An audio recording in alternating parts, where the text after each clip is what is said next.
Hello everyone, good morning, afternoon, evening, whatever it may be while you're watching this video. I just wanted to post this little gem today. We had quite the afternoon with Toothless and Fury. We ended up having a lizard inside our house.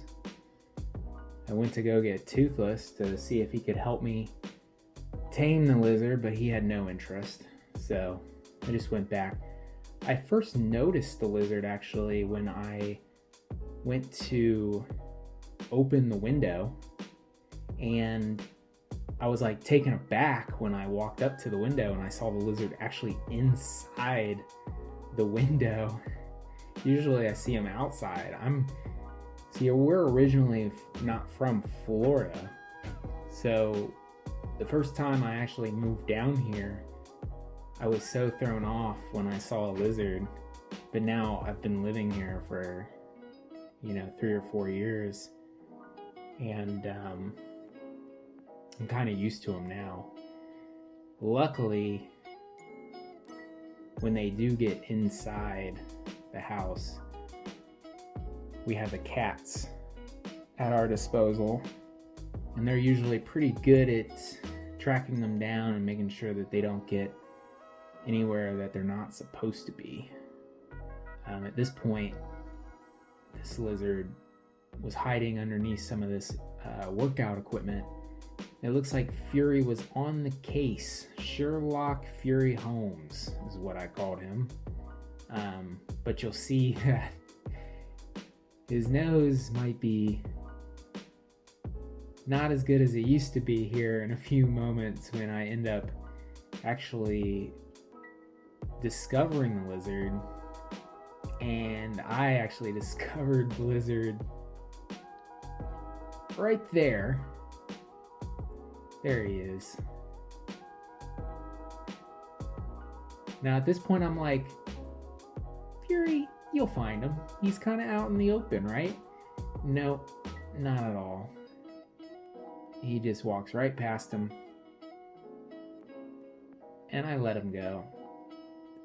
Now the lizard at this point isn't really doing anything that we're too concerned about. Really the main goal here is to get him back outside, because we don't necessarily want him inside for obvious reasons, but we would rather get him outside. Luckily Fury is a very tame cat, just likes to chase them around, doesn't usually do any damage to the lizards. Now we do have to be careful with Toothless, because if Toothless comes around, he's been known to get a little aggressive with the lizards. But like I said, the main goal here is to go ahead and get him trapped. At this point I'm trying to point him out, but Fury isn't noticing. I get to the point where I start tapping the floor, and Fury has no clue what is going on at this point. Meanwhile, the lizard, he's just living his own life. Fury thinks he's somewhere over in the corner. I think what I eventually end up doing is I'll move the stuff, and the lizard kind of runs off and Fury sees him. He ends up chasing him behind the couch. Oh, just like that. Oh! Alright, he chased him back behind the couch here, underneath this little rolling shelving unit. I had to turn on the light because it got a little dark. That's the only bad thing when you're trying to video record black cats. If it's dark, it's very hard to see them. At this point I'm thinking he's probably going to chase him out to the other side, if he's even noticing. And there he goes. I end up getting up really quickly and running to the other side of the couch here. Like I said, the main goal here is to make sure that the lizard doesn't get harmed at all.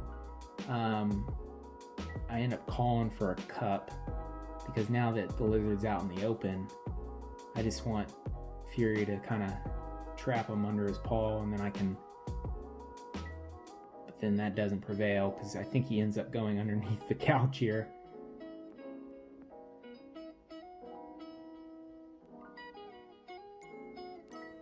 Yeah, once he squirms away, gets underneath the couch.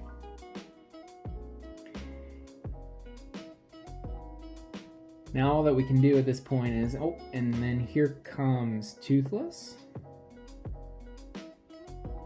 He has awoken from his slumber. He is now interested in what is going on. Like I said, I want to try to keep Toothless a little tame here because Toothless will end up eating the lizard, which is not the best case scenario. We kind of want to just trap him and get him back outside, even though it is a rainy day today. I ended up putting the camera on the ground, and I go to lift the couch to see if I can get the lizard to come back outside, out from under the couch. Needless to say, the couch is a little heavier than I thought, and I didn't want the cats to go underneath the couch and then my strength to give out. So I didn't really lift it too high and not for too long. But the lizard, he eventually ended up coming back out, and Fury ended up getting him out in the open. At this point, I called for a cup, and my lovely assistant in the other room, she brought me a cup from the kitchen. And again, now he got back under the floorboard.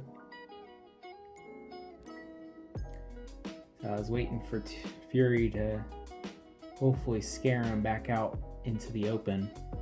Now that I got my cup, I'm ready to go. Try to get a good shot. He's got him by the tail, which is going to be perfect. Oh! For some reason, I don't know if he like bit at him or what. This is pretty much the most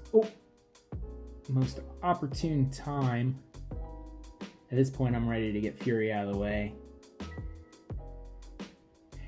And keep in mind, I'm trying to trap a lizard and videotape at the same time, so the shots and the angles aren't going to be the best.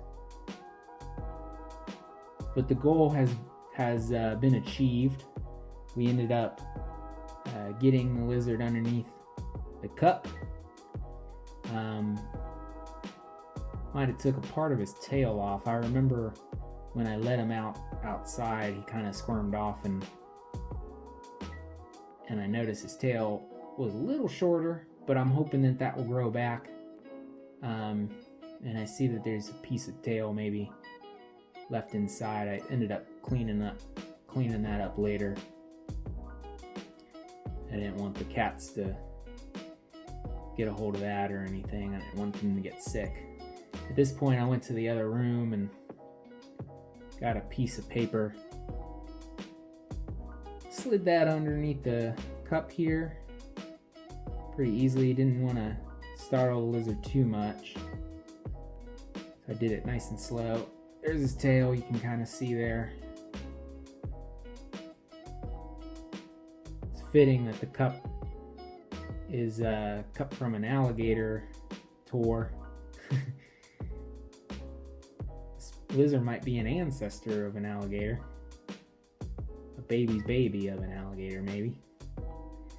But yeah, got it all set and took it outside, and the lizard is free.